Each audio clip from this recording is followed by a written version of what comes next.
ಯಾವ ಕಾರಣಕ್ಕೂ ಕೂಡ ಮಾಧ್ಯಮದವರು, ಯಾಕಂತಂದ್ರೆ ನೀವು ಪ್ರಜಾಪ್ರಭುತ್ವದ 4ನೇ ಅಂಗ.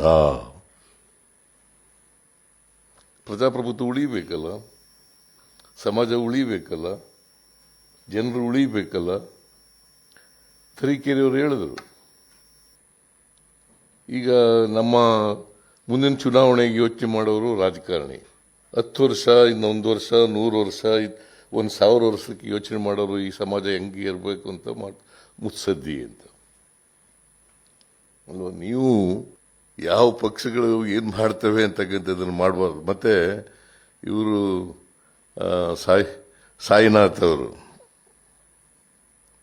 ಪೇಯ್ಡ್ ನ್ಯೂಸ್ ಯಾವ ಕಾರಣಕ್ಕೂ ಆಗಬಾರ್ದು ಅಲ್ವಾ. ಅದಕ್ಕೆ ನಾವು ಕಾನೂನು ತರ ಕೊಟ್ಟಿದ್ದೀವಿ. ನಾವು ಈಗ ಸುಳ್ಳು ಸುದ್ದಿಗಳನ್ನು ಮಾಡ್ತಕ್ಕಂಥದಕ್ಕೆ, ದ್ವೇಷದ ಭಾಷಣ ಮಾಡ್ತಕ್ಕಂಥವ್ರಿಗೆ ಒಂದು ಕಾನೂನು ತರೋಣ ಅಂತ ಹೊರಟಿದ್ದೀವಿ. ನಾನು ಮೊನ್ನೆ ಪೊಲೀಸ್ ಕಾನ್ಫರೆನ್ಸ್ನಲ್ಲಿ ಹೇಳಿದೆ, ಎಲ್ಲ ಅಧಿಕಾರಿಗಳಿಗೆ ಹೇಳಿದೆ, ದ್ವೇಷದ ಭಾಷಣ ಮಾಡೋರು, ಸುಳ್ಳು ಸುದ್ದಿ ಮಾಡ್ತಕ್ಕಂಥವ್ರು, ಆಮೇಲೆ ಎಂತಿದು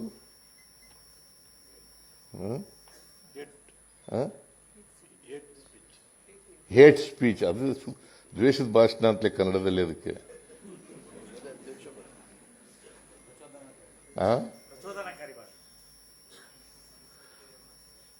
ಅದಕ್ಕೆ ಸುವೋಮೋಟೋ ಕೇಸ್ ರಿಜಿಸ್ಟರ್ ಮಾಡ್ಕೊಳ್ರಿ ಅಂತ ಹೇಳಿದೆ ಎಲ್ಲ ಪೊಲೀಸ್ನವರಿಗೆ. ಕಂಪ್ಲೇಂಟ್ ಕೊಡಬೇಕಾದ ಅಗತ್ಯ ಇಲ್ಲ. ನೋಡಿ, ನಾವು ಬಹಳ ಗಂಭೀರವಾಗಿ ಚರ್ಚೆ ಮಾಡುವಾಗ ಅವನು ವಾಕಿ ಟಾಕಿ ಹಾಕ ಕೂತ್ಕೊಂಡ. ಅವನು ಆಚೆಗೆ ಹೋಗಿ ಮಾತಾಡಪ್ಪ, ಮಾತಾಡಬೇಡ ಅಂತಲೂ ಹೇಳಕ್ಕಾಗಲ್ಲ. ಹೊರಗಡೆ ಹೋಗ್ಲಿ, ಏನೇ ಸುಳ್ಳು ಸುದ್ದಿ ಮಾಡ್ತಾ ಇದೆ ಅಂತ ಆಮೇಲೆ ಬದಲಾಯಿಸ್ಬಿಡೋದು. ಯಾವ ತರ ಜರ್ನಲಿಸಮ್ ಇದು? ಇದಕ್ಕೆಂತ ಮೀಡಿಯಾ ಅಂತ ಕರಿಬೇಕು? ಇದಕ್ಕೆ